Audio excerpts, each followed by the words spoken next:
to Out of the Box Radio with me, your host, Christine Glasdale. Out of the Box Radio is a weekly podcast of audible ear candy dedicated to bringing a fresh perspective on this thing that we call life. And each and every week, we're going to be diving into the topics that matter most with lively conversations on issues such as health, wellness, and transformational healing, all with the goal of creating a better world and becoming a happier human being. I will be your tour guide for this epic adventure, and each and every week we're going to be embarking on a journey with the ultimate goal being transformation to our highest potential. And now, let's get out of the box.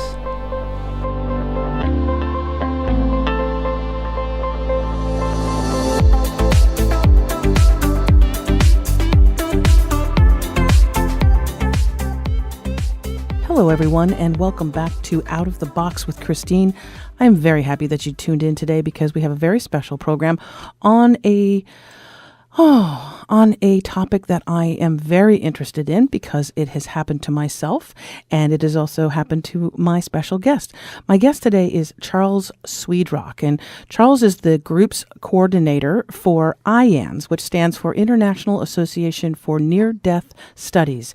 He happens to also be a retired information technology specialist, and I'm going to be talking to him about near-death experiences and this organization that has been set up for people globally to express what they've gone through, and also for those who are caring for and who are family members as well of people who have gone through near-death experiences. So welcome to Out of the Box with Christine. Charles Swedrock.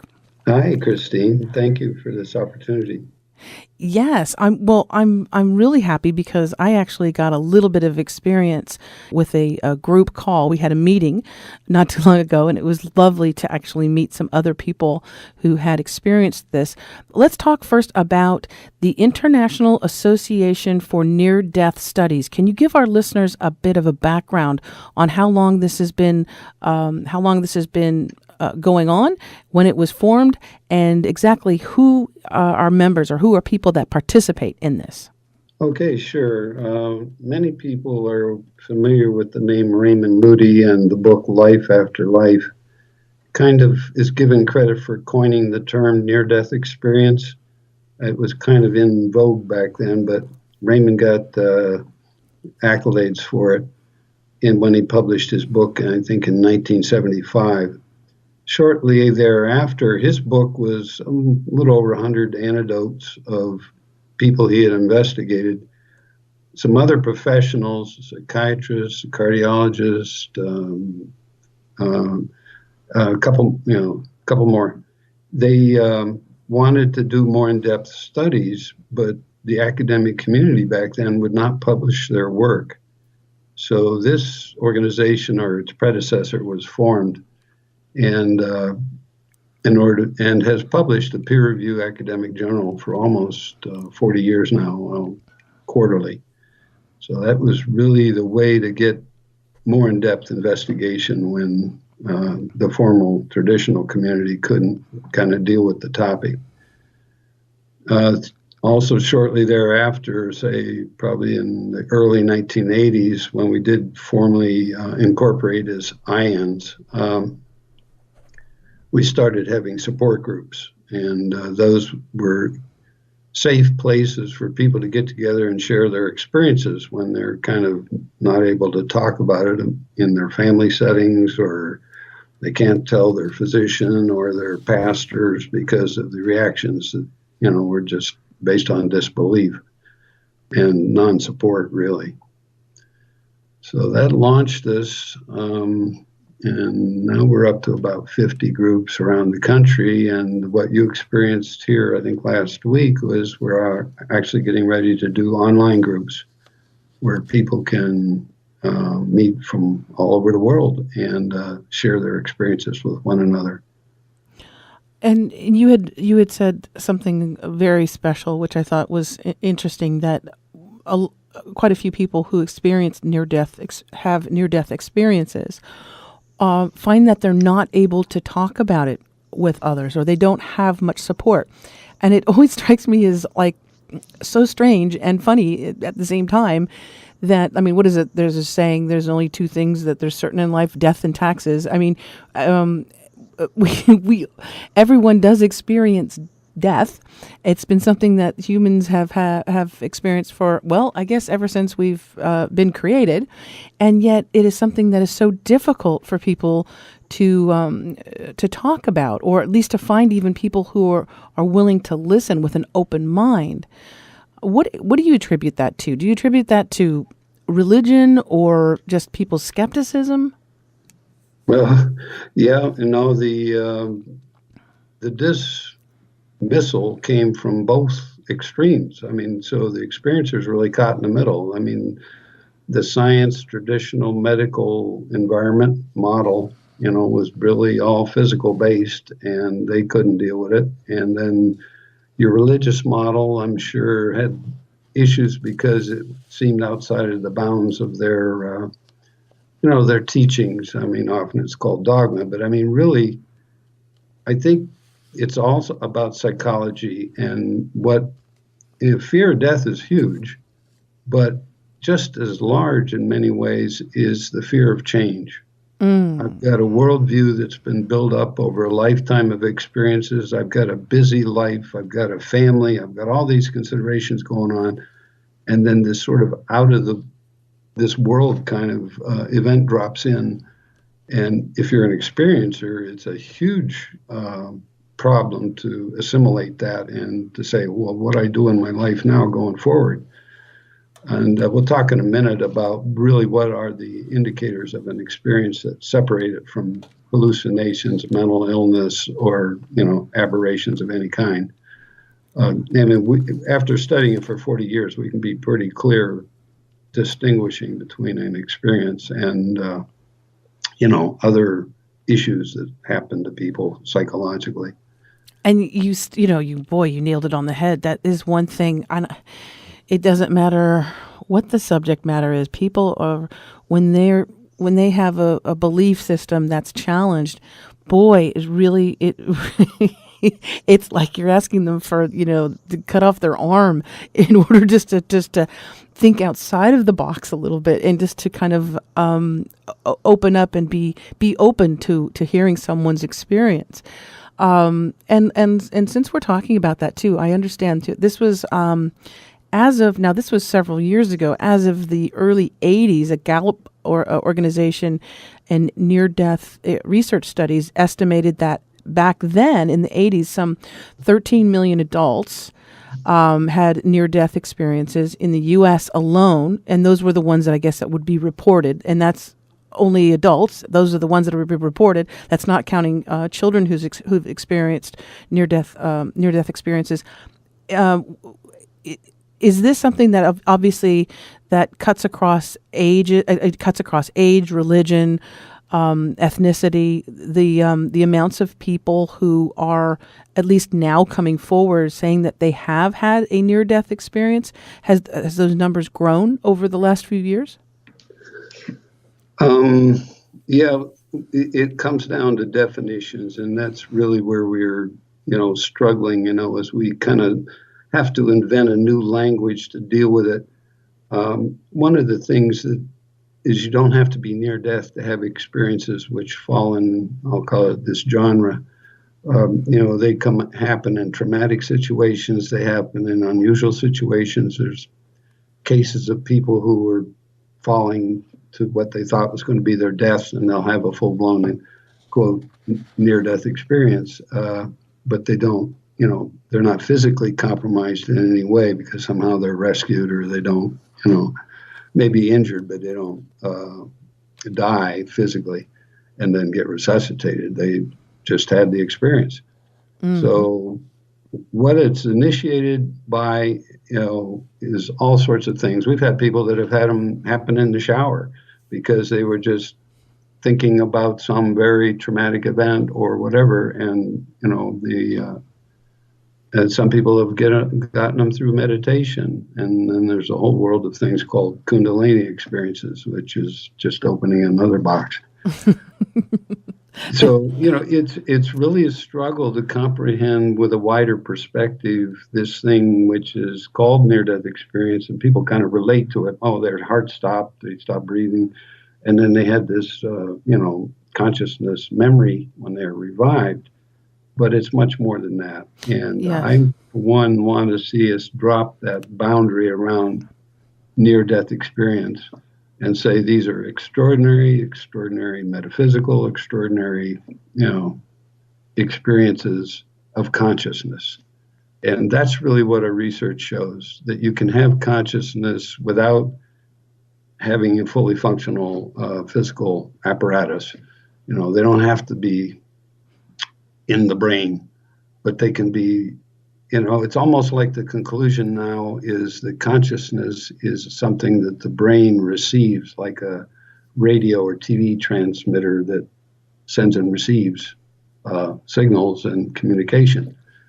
And we've had people who have been blind, congenitally blind from birth, never seen a piece of light in their life, who have a full-blown NDE, because they get physically compromised in some way and then are resuscitated.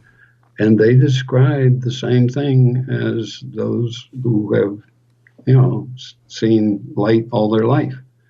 So, it's a phenomenon that has to be inspected with an open mind and reflective listening. The best thing I can recommend is you listen to people who have these experiences, you hear their sincerity.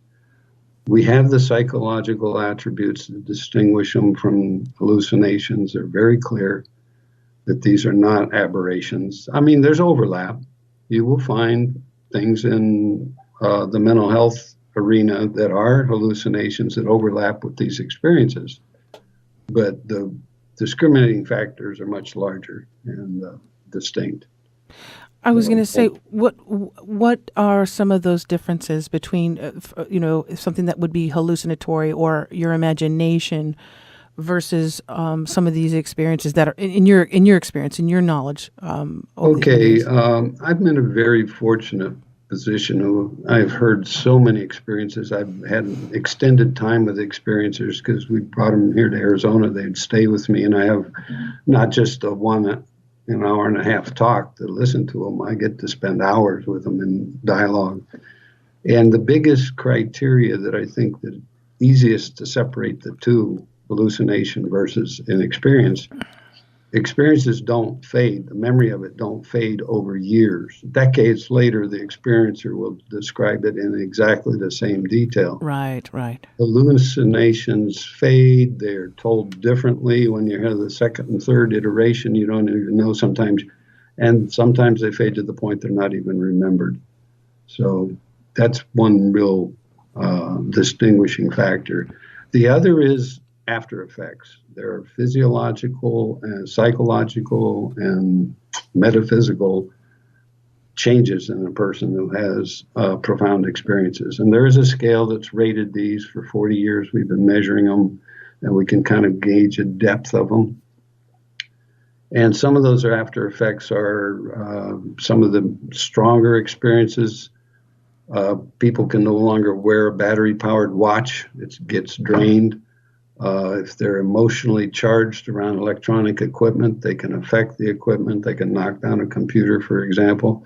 There was one example, it's kind of humorous. It was a woman who would walk under a photosensitive street light, and as she walked under it, it would go out, and then as she passed, it would come back on. No. I mean, that's Wow. kind of a physical effect that's very clearly identifiable. Wow. I'm curious if you feel, I'm asking this question if putting you on the spot, but if you've had a near-death experience or a phenomenon around that, an experience, would you be willing to share that with our listeners today? Well, I'd like to share a YouTube in which I kind of discuss how I came to be where I'm at, and it includes a variety of experiences. To concentrate on any one experience, and I will go into one which is probably what I would count as my most profound. When people share experiences, it's kind of like the tendency is want to focus on just that as a pivotal point. But now, here, after 7 decades, I get to admit that I look back over my life and see how it was full of events that fit together to bring me here to do what I do today. And it's a much larger picture of who and what I am. And I covered that in a YouTube. It's called A Life Guided by Experiences, and then my name. But I think if you do a YouTube search for A Life Guided by Experiences, those 5 words. By Chuck Swedrock, and that's... that really kind of covers from basically my birth until now, except for my NDE, which I say was just kind of I bled out internally and did have a bit of an out-of-body and auditory experience. But the event I'd like to share with listeners, which is most powerful for me, another sign of experiences when you listen to the person, when they start telling it, they almost invariably relive it. And so it can be a very traumatic thing for them to be sharing an experience. And you can find very good ones out there in YouTube or video land. But, there's also some pretty crummy ones. I mean, people have tried to make fun of it with, just... satire, right. Anyhow, what happened to me, and I had heard about near-death experiences before this event, so I kind of was aware of them, but this event happened on August 15th, 1985, and that's, again, as soon as I mention that date, it brings back the detail. The detail's all there. I had lived in a suburb of Rochester, New York. I'd been out mowing the yard. I came in and I was washing my hands at the sink, and the phone rang. My wife had answered and said, "It's for you, it's your dad," which was code for my stepfather. My stepfather was my dad from the time I was 5 years old. And actually, I have his name, Swedrock, as an adopted name. And so I just dried my hands and took the phone and said hello, and he gave me no preparation. I said hello, and he said the words I heard was, "David killed himself." David being my youngest brother who committed suicide. Wow. And I mean, you get the message in that way. There is no chance to analyze it. It was just total grief. And I broke down sobbing. I had 2 daughters at the time, 6 and 9, who were somewhere in the area.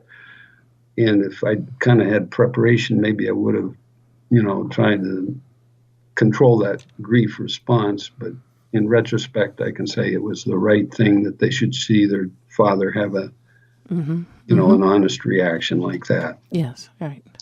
But I just finished the call and I put it on hold, except all my thoughts of guilt, which is really what happens when someone that close to you would do something like that. And what could I have done to make a difference?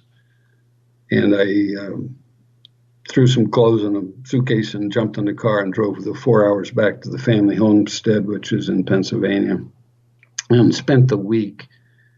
My brother had been at a wedding, a friend's wedding, and he came home and he went to the gun cabinet and got a high-powered rifle and went up to his bedroom and put the muzzle under his chin. And my parents were in the living room right below his bedroom. And thinking it was a backfire or something, my dad went up and opened the door and in his shock said, to my mother, "Dorothy, you got to see this." And the immediate reaction is, "Oh, how awful." And yet knowing my mother, if he had tried to keep her from the room, she would have fought him, thinking she could have made a difference. Mm-hmm. So, but I mean, it was graphically, instantly, clear. They called the ambulance and they took the body to a funeral home to a town a little ways away. But this is what churches are for. This is a small rural community in Pennsylvania, maybe 24 homes. a little white clapboard church, and that church poured out its hearts to our family. And before I got there, in my 4-hour drive, they had shown up, cleaned up the bedroom, taken the furniture out and burned it. They had the only thing was a bullet hole in the wall, which they'd covered up with a picture. Wow. And that sense of community is what churches are about. It's not beliefs, it's who we are for one another. And that's really the message of these experiences, who we are for one another in a loving context. So anyhow, what happened is through the week, I'm there just going through the motions, taking in the meals. It's going to be a closed casket service. And then we're through the internship. And then my experience happened when I got back home about a week later. I had some quiet time. Well, I called my confidant at the time, was my stepmother, and she said, "You need to say goodbye to your brother." And I realized, other than that initial grief response, I just kind of put my own personal dealing with it on hold, except for the guilt feelings. And so I found some quiet time, and we had an easy chair in the bedroom, and I feel the fabric of this. And every time I tell the experience, I wasn't a practicing meditator at the time, but I just kind of reclined in the chair and closed my eyes, and I let the thought go through my mind, "Goodbye, David." And instantaneously, my mind was transported back to Pennsylvania, back to that neighboring town where the funeral home was, into the back of the funeral home where I had never been physically, into a casket sitting on a gurney. And I'm thrust through the side of the casket. This is a bit graphic, but bear with me. I'm thrust through the side of the casket into a space on the torso where there should be a face, and it's just, mush. And I'm bilocating because I'm aware of my body back in that easy chair, just totally thrashing like a fit, a total seizure kind of thing from the terror, the horror of this moment. At the pinnacle, a male voice spoke into my mind, and I mean those words exactly, as though there was physically a person there a few feet away, and I heard this indelibly in my mind, a different tonal value, everything. It was as if there was a male voice there, said, "He's not here." And with that, there was total peace, total calm, total resolution. I'm reunified with my body, and it's like I'm totally at rest, and all trauma and tension was gone, and I'm in that kind of space that is indescribable. And certainly processing that going forward is where I would say I lost any fear of death. I mean, it certainly raised other questions like, well, wait a minute, when I'm struggling with a significant problem, I can get a message into my mind in plain English, and which is very comprehensible. I kind of get a little more of that, when I'm, my head's up against the wall with a problem.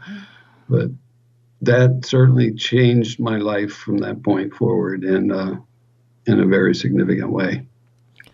And as you said earlier, that when you look back through your life, and I think we all have at some point when we look back at our lives and we really think about it, we've had these moments, we've had these experiences where, if it's the voice,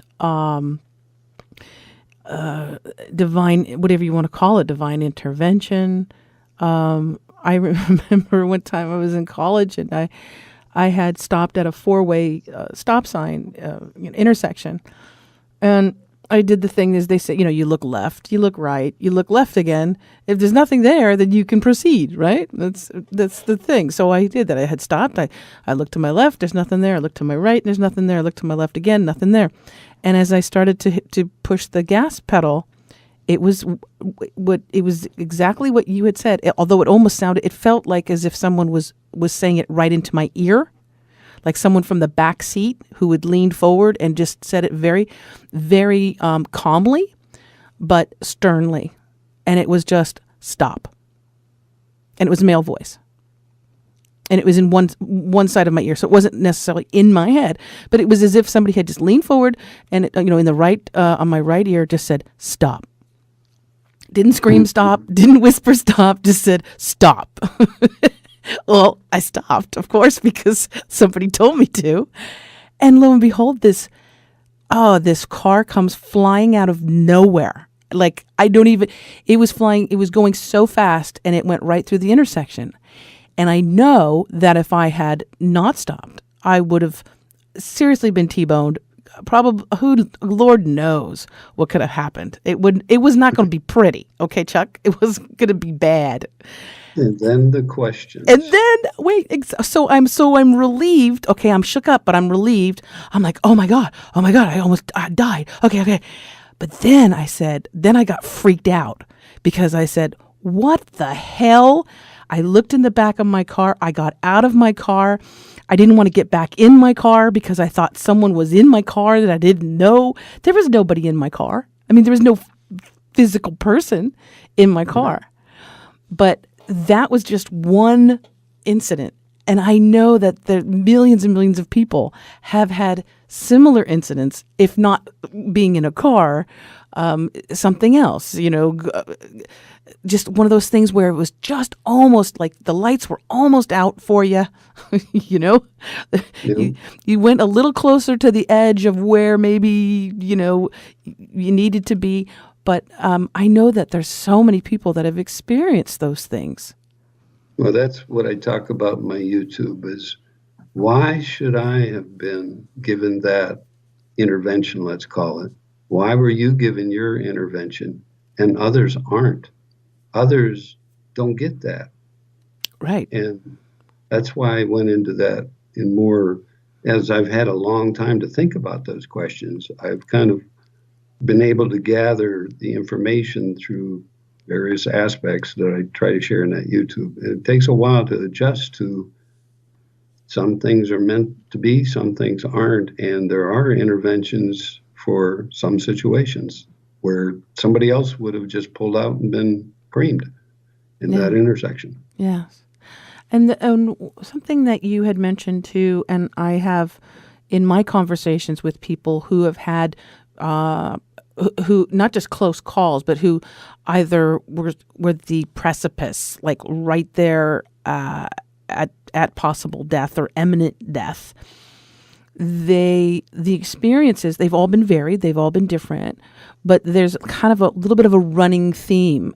A lot of them have a feeling of not euphoria, it's not even the right word, but a connection with everything, a connection with, I don't know if it's the universe, if it's this plasma, this living plasma of life that we are kind of like in a womb, as is when we're animated human beings. But they all have come back, the ones that I've talked to have all come back with this absolute feeling of beautiful peace and a connection. I know you've spoken to so many people. Is that your experience as well? Yes, there is that, but I'd like to kind of draw back from it from a moment and take a broad look at this question of experience. Mm-hmm.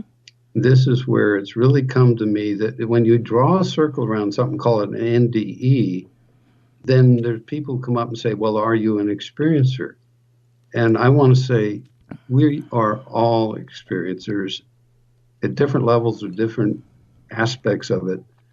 And everybody, one model I use is, well, first of all, we get the kind of, when the experiencers come back from, quote, being, they say, resuscitated from a cardiovascular kind of problem where they actually died physically, and they come back and they're recovering, they will often describe their experiences, but they're not really going to all be the same. And so one of the questions that comes up is, well, why don't they all go to the same place? Why don't they all have the same kinds of memories? Well, they have similar, but they can only really express their experience in the language of their culture that they have internally. And so some of them will express it religiously, religious terms. Others will express it in kind of more neutral terms. And so they'll seem to be at odds initially when we try to analyze this and say, well, what's the meaning behind all this? What's the definition that we can look to understand how this is working when their stories are so different? So that's why it's listen to them talk about it in the terms of how they live it when they describe it, but don't try to look at it in terms of analytically. How does that define this superstructure or whatever you want to call it? Oh, yeah, definitely not. No. Yeah, that surrounds us. Because they only get a piece of it. And one of the things in my current role is a problem of dealing with people who want to be at war because their experience is so vivid to them, they can't tolerate somebody else who describes it from a different point of view, their own experiences. So they kind of battle back and forth and say, well, and I try to say, well, wait a minute, step back, and let's take a look at the broader picture. And again, that's something I try to address in that YouTube, is that we all get the experiences we need, and we need all experiences as they are. It might seem like a conundrum, but it really, when you think about it from a lot, I was raised in a Christian family, it was an independent Bible church, basically Baptist under the covers. But when I got to be a teenager, I had questions, and they would say, well, you got to take it on faith. And because of my early childhood and all the being bounced around, it just didn't work for me. And I just went away to college and became totally the opposite, a logician. And that's why I fell in love with being in a computer world where ones and zeros and truth tables and everything has a logic to it that I could deal with. So I was a great systems programmer, but not a very good metaphysician at that point. And then sometime later in life, I had to put the two together. And that's how I approach this, is with logic. And there is always a logic behind it that is useful for describing it and bringing things into focus. But sometimes we have to stretch our boundaries in order to get to those discoveries. So two things I kind of use as model for people to think about to help their logic. The first one is think of a color. Pick any color, your favorite color. Now imagine that everything is that color. And with that, you will understand that color would lose its meaning. It would lose its being. You need all the colors to give that one color definition. Mm-hmm. And that's the way it is for this thing called human life. We need all aspects of it to give any part of it definition. So if you have a certain belief system, it's all those that believe a different way that give your belief system shape. It's kind of hard to wrap our minds around, but that's really the way this environment works. The second model for this, and let me see if I can reconnect here, is if you're going to think about having knowledge, I've met so many experiencers that said that when they were, quote, and then they'll use language like the other side, or when I was in that realm or whatever, I had access to all knowledge. There was no questions. I think it's a little bit like what you were saying earlier. You feel totally connected. And I've heard them say that even if they didn't have the understanding to ask the question, they're given all knowledge to know what the question, how to phrase the question, and then given all knowledge to know the answer. So yeah. Right. This experience called human life, they can't bring it back in and fit it inside this little physical vessel. So they can only remember the feeling of it, but they don't have all that knowledge here. And what that brought to me was the understanding that the basic design element for this thing called human life, the most core ingredient, which is necessary to this, is ignorance. And I said, what? Ignorance. Because without ignorance, you can have no experience of discovery. You have to not know in order then to turn the corner, and there it is. Sometimes that discovery isn't pleasant, but whatever, all of that variety of discovery comes from not knowing and then having the experience of unfolding something. That's what we have here. Those experiencers who go to the deepest part of that other realm, it's not about knowledge. They can't have it here. The other thing we have here that makes it work is death. This has a time limit. Our soul doesn't. It's always is and always will be, and it's always in that frame of love. But this identity I carry as Chuck Swedrock began with the birth, began with a lot of experiences like getting my name changed, and then will end with my death. But my identity really does kind of be coterminous with that. And so I have to always see myself in this frame of Chuck Swedrock as who I am. Well, I've heard many experiencers talk about in the other realm, they realize that there's only a fragment of our higher self that is incarnated here in this identity we call, by our birth, death, name.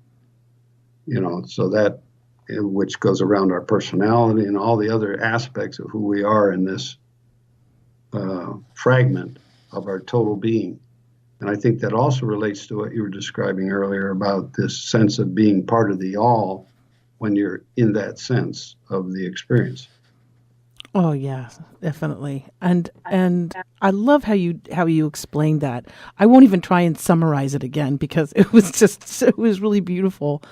Of the ignorance of not knowing, and then thus having the experience and knowing that is something special, that is something not every day, not something that you go through necessarily every day.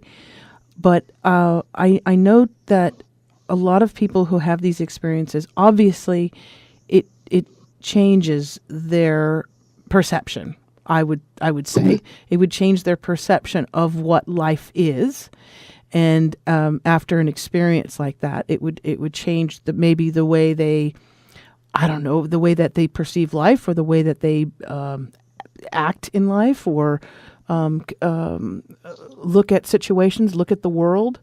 Do you after your experience, and I know you've had many experiences, but do you think that with each one that it changes you just a bit more, or you think it's just something that's always been with you but hidden? It's a lifetime of addition and adding perspective. Oh, definitely.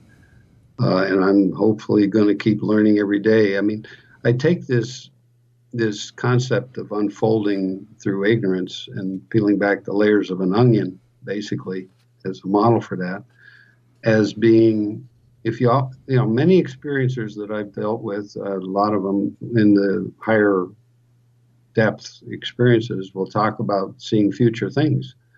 And there's famous stories like Daniel Brinkley and whatever who talked about seeing like 3 panels, and there was one that was most likely, and then one which is possible, say, alteration, we'll call it left, and then a right. So the variability that could be. So the future that he saw, I think they eventually did an analysis saying about 80% of the visions he had in his experience of something in the future materialized, and 20% didn't.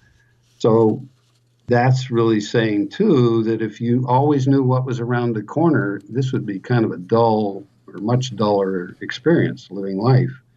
Like we kind of often feel, stuck because we can't see what's around the corner. But it's really that not seeing around the corner which gives us the vitality of having these experiences in life, when we do peel back the layer of the onion and then react to what going around the corner revealed. Do you, in your experience, I know we were talking about a lot of people when they recount what happened in different different times of their life, this feeling of the connection and a bit of euphoria.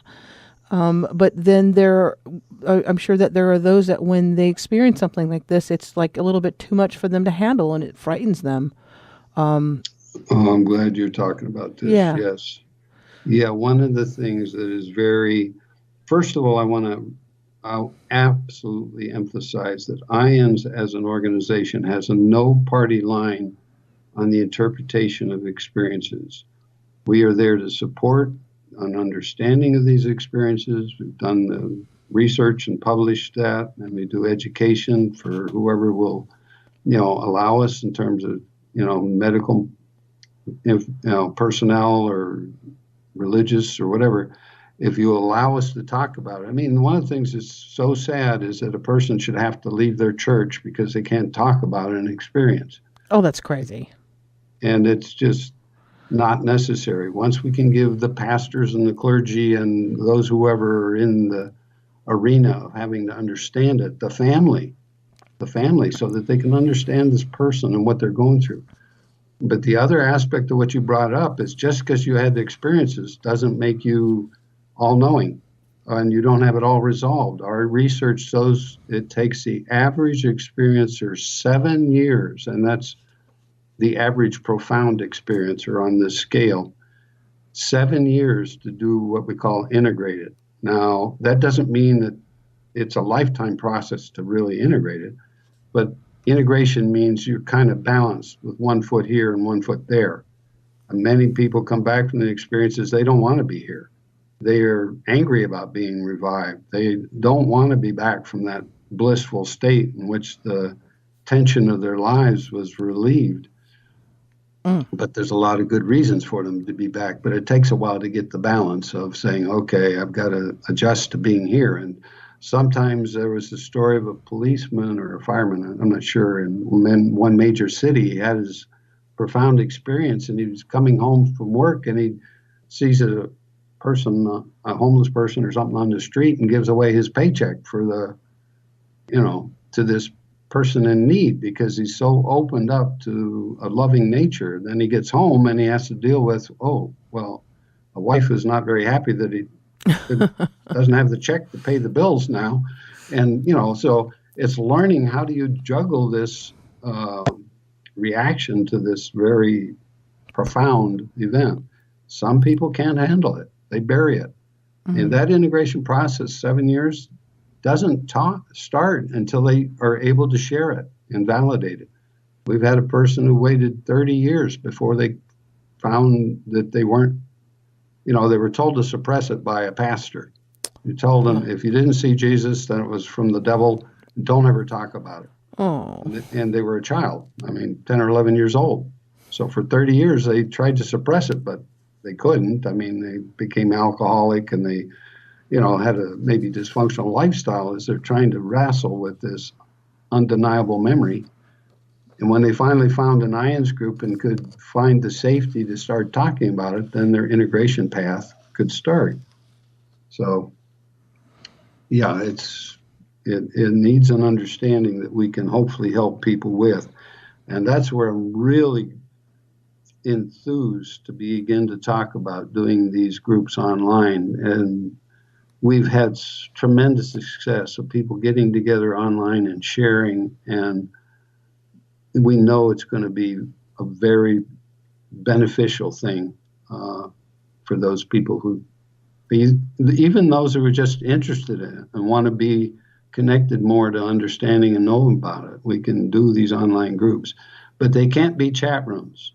You can find chat rooms all over the place, and then you just get into debates and all. But we have a very refined process for sharing that creates the safety to share, creates an understanding of what reflective listening really is, and they're peer groups, peer-to-peer groups. We're not there to give advice or heal somebody's problem. We're just there to share with one another in a way that is very beneficial and illuminating and, Often we find that people who have not had the experiences, one may discover they did have an experience and now they get to uncover it, or two, they are transformed in the same way as the experiencers themselves without the trauma, drawn to a more loving nature. Once you hear about a life review, it puts you on notice about what the effects of your behavior are on others and how it matters. A life review is Oh, understanding yeah. that implementation of that spiritually is a very powerful thing for how I choose to live my life from this point forward. You had mentioned life review, and I know our listeners are going, what? I know that in my own personal experience, I had a life review. For me, time had stopped, or what I know of time stopped, and I had a life review where just lots and lots of scenes just coming through my consciousness, and very rapid fire. Some larger events, but a lot of them being very everyday, average kind of things through my life that I didn't think that would be in my highlight reel. But can you tell our listeners about some or what the life review, some of the experiences that people have had in this life review, because it seems to be quite a few people experience this. Am I correct? I think statistics show that about 15% of experiencers, of profound experiencers at that level, will have a life review. And it varies.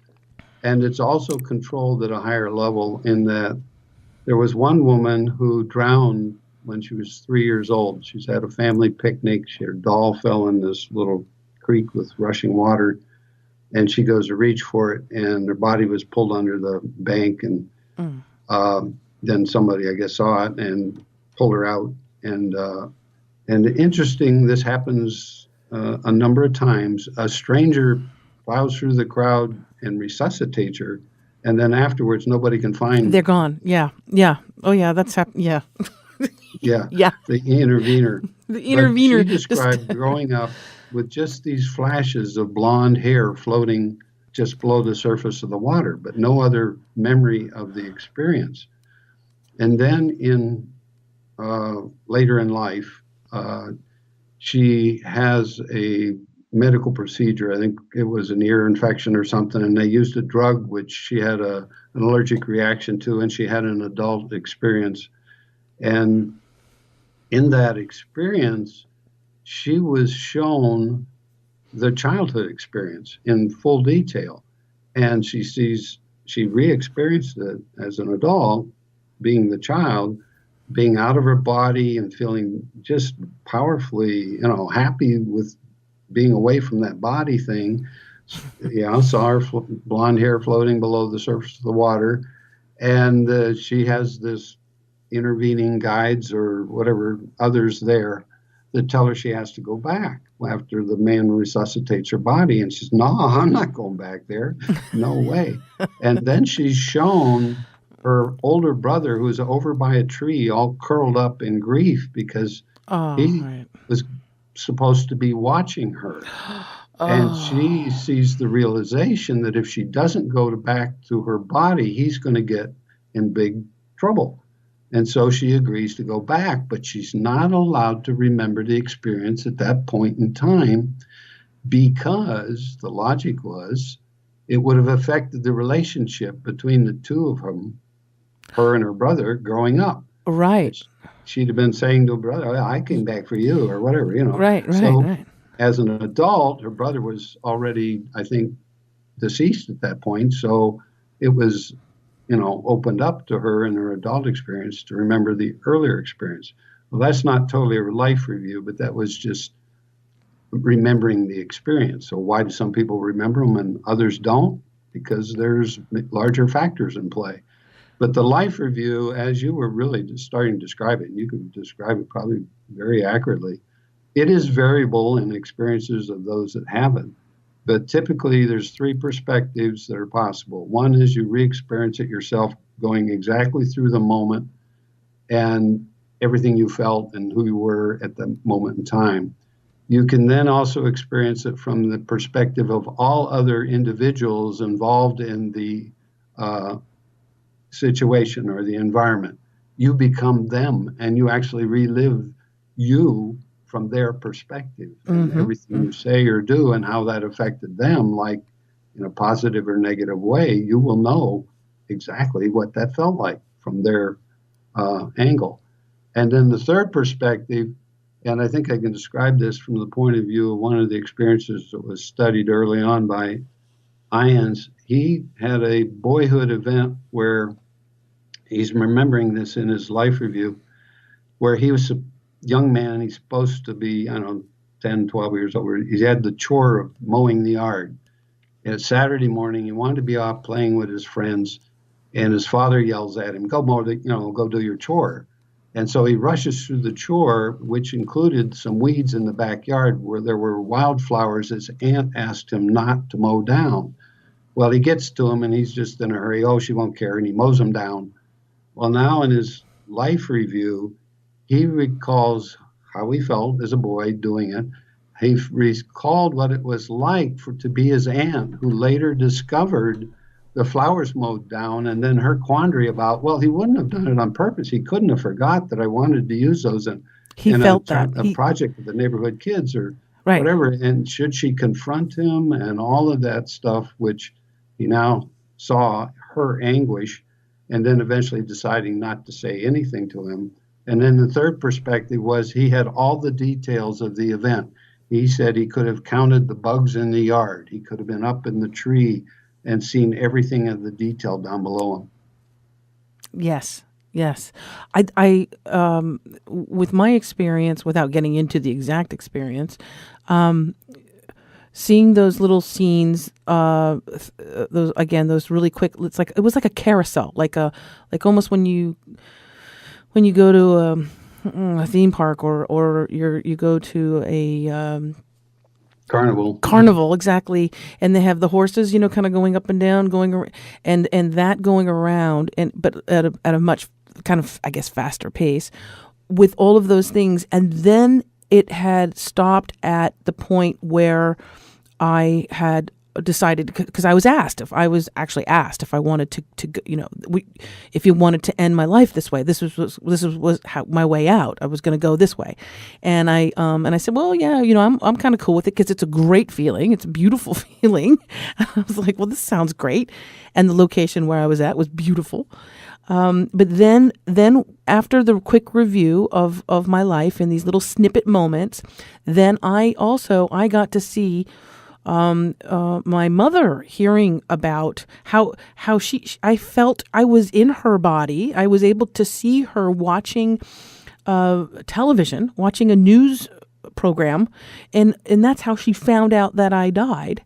Was not somebody calling her and saying, "Oh my goodness," and preparing her for it, but she was watching the news, and then she hears about this young American dies, in far off land, and the pain that would create in my mother was so overwhelming, and it was just so. And I said, "Oh hell no!" I was like, "No, I can't." And the voice or the thought or the voice that came through was, "Are you sure? Are you sure?" And I was like, "Yeah, no, I'm sure. No, that would be horrific for her to experience." Yeah. And just a quick notion, that's called a life preview. Mm-hmm. I mean, instead of going back in time, you went forward in time to see what alternative paths could, yield. What would happen from that decision? Yeah. Right. And it wasn't. I was like, that's not happening. Yeah. Mm-hmm. And we hear that a lot. We said, like the woman I was talking about as a young girl, she, they're showing her that her brother would be, in a difficult way if she didn't come back. And so, yeah, she decided to come back for him. And that's often, how that's decided. And it seems like in some of those cases too, and with mine included, that you're given a choice or an option. Yeah. And I find that so intriguing that you are, and I mean, that's why it changed my viewpoint of,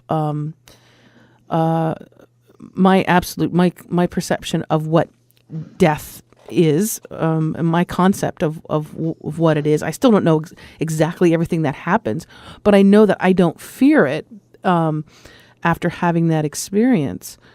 But it's just interesting that so many people have that I've talked to say that they have that moment of, they're asked if they want to go. Mm-hmm. Or at least they see what happens. They see what happens from their decision to leave, and what the ramifications of that are. Oh my goodness, I could talk to you forever. CHUCK SWEDROCK, who again, folks, is from the International Association for Near-Death Studies. He's the group's coordinator, and he's also I'm the president. Actually, and you're the president. You're the president of the International. Wow. Yeah, I didn't see that coming either. But I turned the corner and there it was. They're like, we will dub you president. So if Chuck, if people want to find out more information, they can go to the website. You want to give that out to them?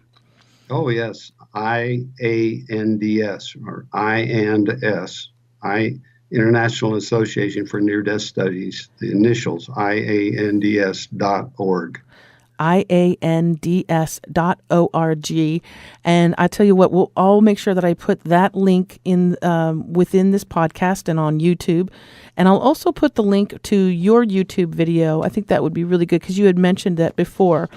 Right. Your YouTube video that you have, I will make sure that I put that also with this show. And I want to encourage, I definitely want to encourage people to share the show on their social media. Share the link with us, with as many people as you feel would benefit from this. But thank you so much. I'd like to put it up on our website too, sure. You are welcome to do that, sir. Yes, you definitely are.